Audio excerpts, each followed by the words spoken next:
Və əziz izləyicilər, hörmətli tamaşaçılar, studiyada qonağımız var. Bu günlərim Qazi Rey Kərimoğlu, eyni zamanda həmkarımız bir jurnalistika ilə də, bəli, kifayət qədər jurnalistikada da tanınan bizim həmkarımız, dostumuz Rey Kərimoğlu studiyamızdadır. Xoş gördük. Xoş gördük. Sabahınız xeyir olsun.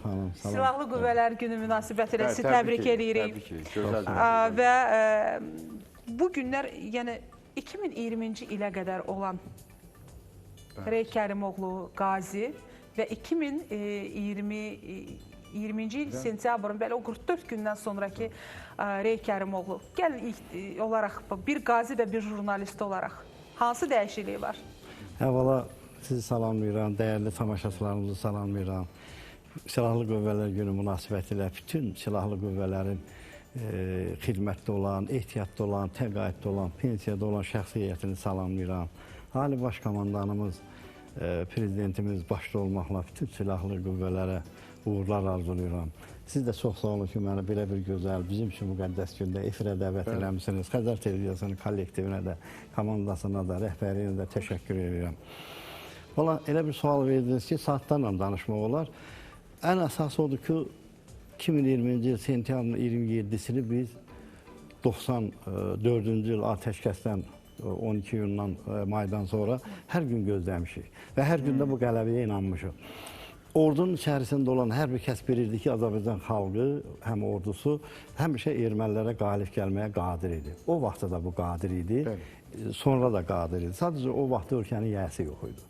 İdarə etmədə problemlər vardı, ölkə təzə yaranırdı. İndi açəmirə, müxtəlif qonşu, dırnaqarası qonşu dövlətlər müdaxiləsi var idi, qoymurdular ordu yaranmağa və bizim məğlubiyyətimizin əsas səbəbi oldu. Şükür, bugün 2020-ci il sentyabrın 27-sində həm dövlətin, həm ölkənin, həm ordunun yiyəsi oldu.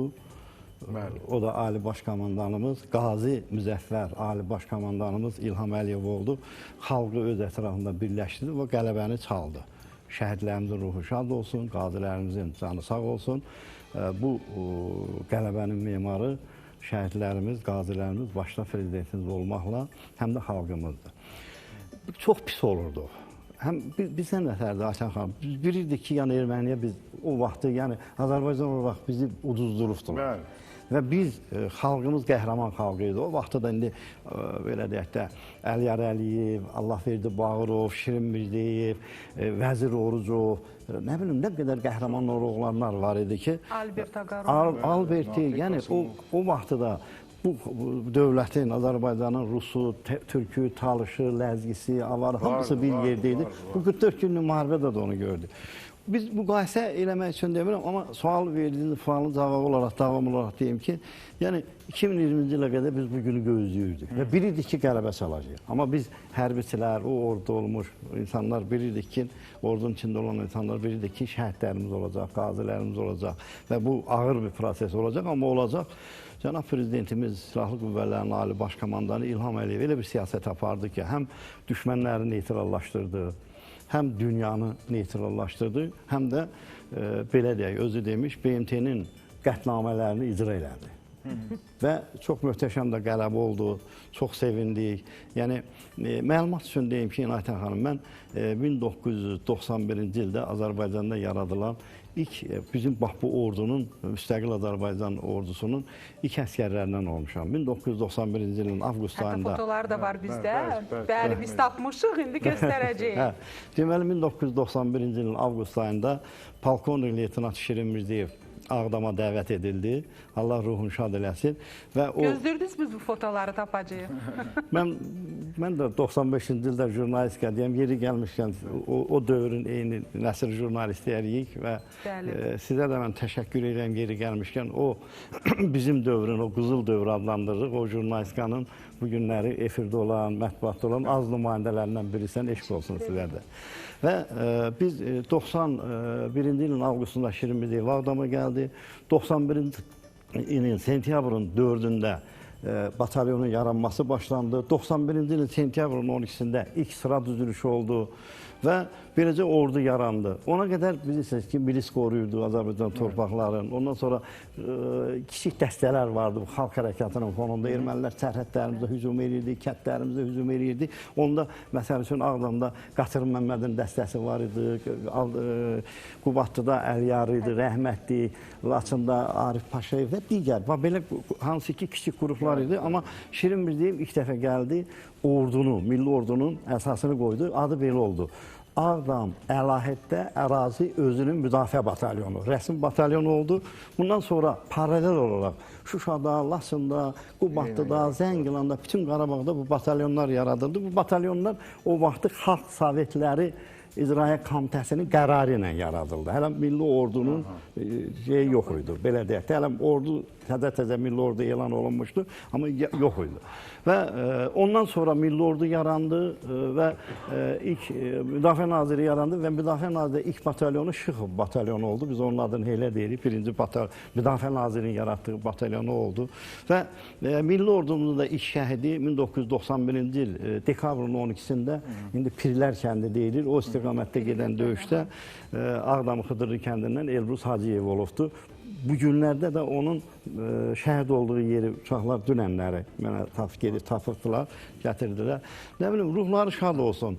Bax, ondan sonra batalyonlar yaradıldı, ordu quruldu. 92-ci ildən artıq briqadalar, korpuslar ta 93-cü il ümumi liderimiz Heydər Əliyev hakimiyyətə gələnə qədər bir mərhəl oldu. Heydər Əliyev hakimiyyətə gələndən sonra uğurlu əməliyyatlar başladı, Horadiz azad olundu, Ağdam müdafiə, yerdə qalan kəndlər müdafiə olundu, Ağdərədə düşmənə ağır zərbələr verildi. Amma çox gərgin bir situasiyada Heydər Əliyev atəşkəsə nail oldu və yenidən ordu formalaşmağa başladı. O rəhmətə gedənə qədər ordumuzun növbəti mərhələsi idi.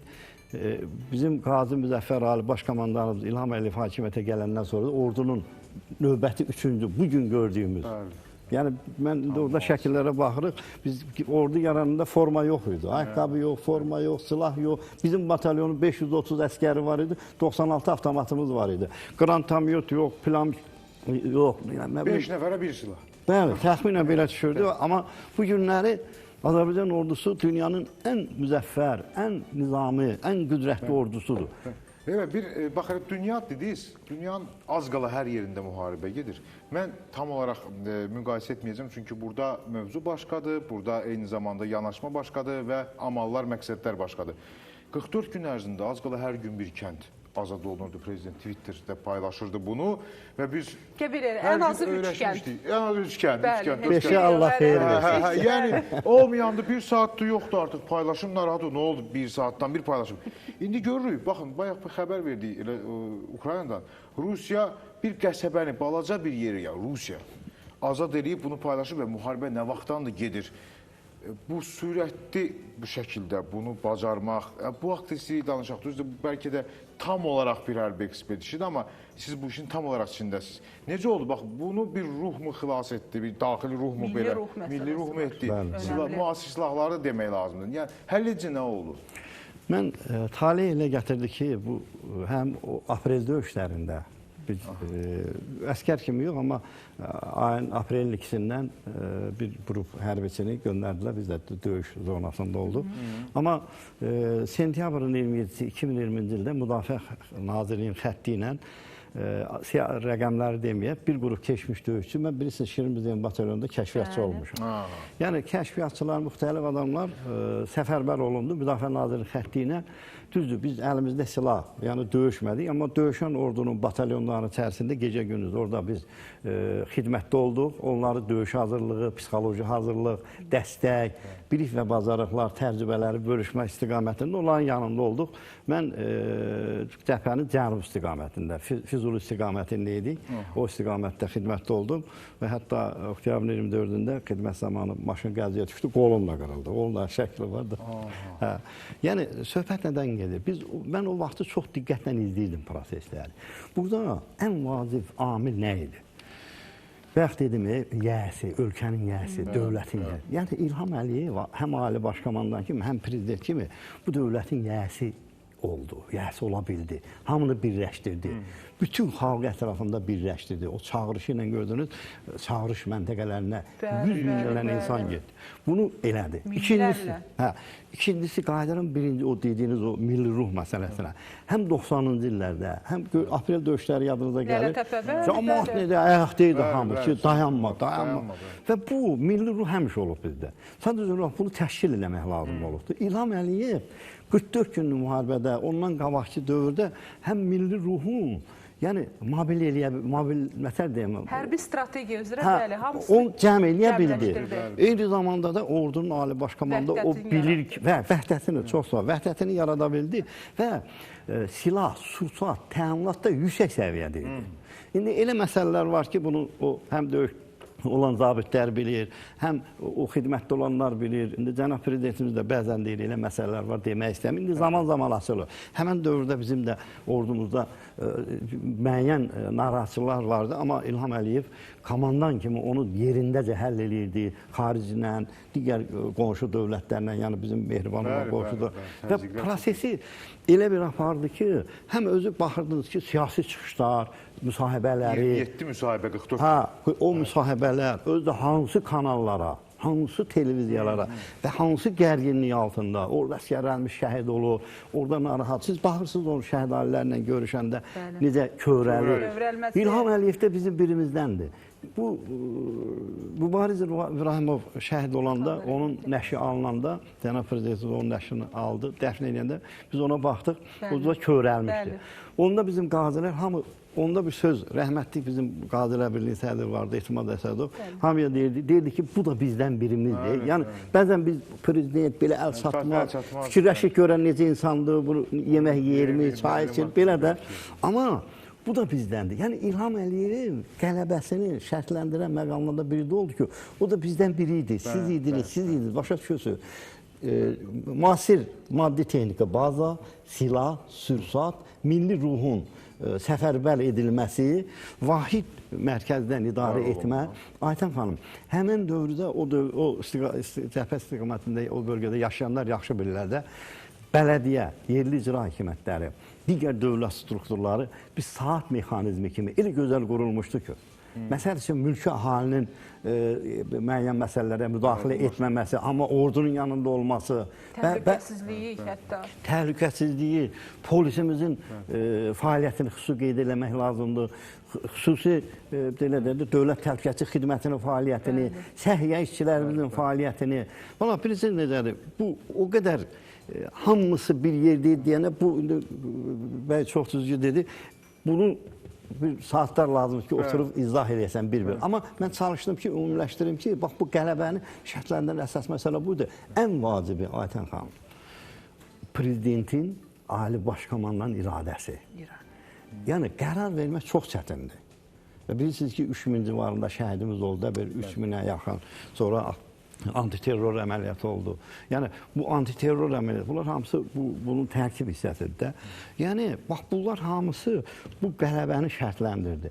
Mən bir maraqlı bir epizod deyim. Biz Füzuli istiqaməti, cəbhənin cənub istiqamətində toplanışlar var idi. Çağrışçılar gəlirdi, könüllülər gəldi. Orada biz görüşlər keçirirdik, çıxışlar edirdik. Orada çıxıb, bəzi çıxışlarda çıxış edəndə bizə deyirdilər ki, biz sizi tanıyırıq. Deyirəm, hardan tanıyırıq? Biri deyirdi ki, mənim atam qazidir. Biri çıxıb deyirdi ki, mənim atam birinci müharibənin şəhididir. Biri çıxıb deyirdi ki, mənim atam aprel döyüşlərində şəhid olub və qazidir. Yəni, həmən xalqdır, amma müasir texnologiyanı bilən, müasir standartları bilən, müasir dövrə uyğun formalaşmış ordunun əskərləri, o cənab prezidentin deyir, mənim hakimiyyətin dövründə böyümüş gənclər, yetişmiş gənclər. Bəli, doğrudan elədi. Doğrudan elədi. Hərbçiləri bir yana qoyaq. Mülkülər Gəncə Bərdə bombalandı, bir adam yerindən tərpənmədi. Yəni, bütün xalq ordu idi də. Nabarot deyir, qızışıyoruz. Nabarot qızışıyoruz, bəli, biz doğrudan elədi. Hamıda bir epizodda olan. Bir vətəndaş, bir əskər ki, yanında ali baş komandanın, yəni hiss eləyir, yəni bilir ki, onun arxasında hər bir əskərin ali baş komandanı, hər bir vətəndaş onu hiss eləyəndə, yəni o insanlar hər şeyə qadirdir. Bax, Ən yaxşı mənada. O qədər danışılası şey var ki, efirdə danışmaq olmur, çox şey. Mən bir məsələni deyim, bax o dediyiniz məqam. Əskər arxasında Ali Baş Komandanı gördü, xalqı gördü. Biz birinci müharibədə Şirin Mirdiyev bizim döyüş yoldaşımız da arxamızdaydı. Biz onu görüb qürurlanırdıq, onu görüb ürəklənirdik. Amma bütövlükdə dövlət, məsələn, müharibə apara bilmədi. Bərdiyə çatırdın, Bərdəni keçirdin, Azərbaycanda müharibə hiss olunmurdu. O tərəfdə qan su yerinə tökülürdü. Məlumat üçün deyim, birinci müharibə, yəni bu aprelə qədər 20 min şəhidimiz oldu, 4 min itkinimiz olubdu bizim. Yəni 24 min can vermişik biz orada, vətən uğrunda. Amma köy Azərbaycanın əksəriyyətinin bundan xəbəri olmadı. Amma bu 44 günlük müharibədə elə bir ev, elə bir ocaq olmadı ki, bunu hiss eləməsin, yaşamasın. Bunun həm də yəni o milli birliyin yaradılmasının nəticəsidir ki, Ali Baş Komandan bunu yaratdı. Biz o vaxtı gözümüz arxadaydı. Ki, yəni bizim arxamızda olsun kimsə. İnandırım sizi ki, bir dəfə adı çəkilir, məşhur Fərrux dağı, o Fərrux əməliyyatı. 91-ci ilin, 92-ci ilin yanvarın 31-də ora azad olundu. Biz orada fevralın 1-2-si idi, bilməm, orada postlaydıq, döyüş. Erməni də gəlib qaytarmaq istəyir. Orada gecə qarda yağıb, qarda dizləndi, orada şəhidlərimiz oldu, yaralananlarımız oldu. Mən də onda kəşfiyyatın komandiri döldüm, o qrupun rəhbəri idi. Bizə aşağıdan yemək dedilər, rabitə ilə dedilər ki, yemək var. O uşaqların birini biz postdan aşağı göndərəlmədik ki, yəni yaxşı deyil də mən postu tərk edirəm. Ahırda bir əskəri yanıma alıb, özüm düşdüm, getdim, yemək gətdim. Yemək nə idi? O vaxt Ağdamın katibi Səyyah Verdiyevin adından gətirmişdilər. Məqsədim nədir? Bunu deyəcəm. Bir butulka sirab idi, para çörəyin, bazar çörəyi deyirik, pekan çörəyin içində kalpası idi. 2 paşka astra, 2-3 paşka da spiçka idi. Bəs amma bu bizə o qədər ruh verdi. Biz gördük ki, arxamızda bir rayon rəhbəri var. Başa düşürsünüz? Bu qələbəni şərtləndirən əsas məqamlardan biri budur ki, ordu, xalq arxasında İlham Əliyevi gördü, prezidenti gördü, komandasını gördü. Yəni bu çox ağır məsələ idi və onun qətiyyətini gördü. Onun iradəsini gördük. Qərar vermək çətin məsələdir. Çox ağır məsələdir. O belə də ola bilərdi, belə də ola bilərdi. İndi görürsünüz, bəy dedi, Ukrayna dağılır, İran, İsrail, aləm qatışıb bir-birinə. Yəni, kim nə bilərdi ki, necə ola biləcək? Kim nə bilərdi ki, hansı dövlət, hansı reaksiyanı verir? Hamısı təxminlər idi. Və bu təxminlərin içində Cənab Prezidentimiz bunu elə şəkildə elədi ki, heç belə deyək də, hamı bu günləri örnək kimi danışır. Şuşanın azad olunması, Hadrutun azad olunması, digər yerlər. Və bunlar hamısı da həm də İlham Əliyevin rəhbərinə yaradılan ordu var ki, Rüşeymi 91-ci ildə qoyulan bu xalqın, milli ordunun yəni gücü, rəşadəti, bizim xüsusi təyinatlılarımızın xidmətini danmaq olmaz. Mən hamısını deyirəm, silahlı qüvvələrin müxtəlif qoşun növlərində var, xüsusi təyinatlı, hamısı iştirak elədilər orada, əl-ələ. Yəni bunu yaratdı, bunun xidmətidir. Başa düşürəm, bu xidmət böyük xidmətdir. Hamını birləşdirdi, ordu var. Ordu var. İnandırım sizi ki, onlar orada, o zabitlər, əsgərlər hər gün bu əmri gözləyirdilər. Şükür, bu günümüzə min şükür. Bir daha xalqımızı, hərbiçilərimizi Silahlı Qüvvələr Günü münasibətilə təbrik edirəm. Sizi də təbrik edirəm. O ordunun o ağır günlərdə sizlər də hər biriniz efirlə, qələminizlə dəstək oldunuz. Var olun, sizin də bayrağınız mübarək olsun. Çox təşəkkür edirəm. Minnətdarıq sizə, əziz hörmətli izləyicilər. Xatırladaq ki, studiyamızda qonaq Qazi, eyni zamanda bizim hətta jurnalist həmkarımız da Rey Kərimoğlu idi. Çox şad idim və illərdir biz bu xəbəri əlbəttə gözləyirdik. Yəni, eyni nəsil, eyni zamanda jurnalistləri və hər gün o xəbərlərə Ermənistan-Azərbaycan Silahlı Qüvvələrinin təmas xəttində nisbi sakitlik və s. Amma bu günlərim artıq biz orada, əziz tamaşaçılar, bugün Qarabağımızdan xəbərlər veririk. Jurnalist üçün də və qazilərimiz üçün də, ordumuz üçün də bundan və xalqımız üçün bundan gözəl xəbər nə ola bilər ki? Çox təşəkkür edirəm. Bir daha bayramımız mübarək sizin timsalınızda. Bir daha əziz tamaşaçılar, Silahlı Qüvvələr Günü münasibətilə təbrik edirik hər birinizi. Təbrik edirik. Gözəl gündür, özəl gündür. Bir daha təşəkkür edirik. Oradan çox maraqlı mətləblərə getdik, toxunduq. Təkcə Ağdamın verdiyi 6000 şəhidin yarısı qədər şəhid verməklə bu böyük qələbəni qazandıq.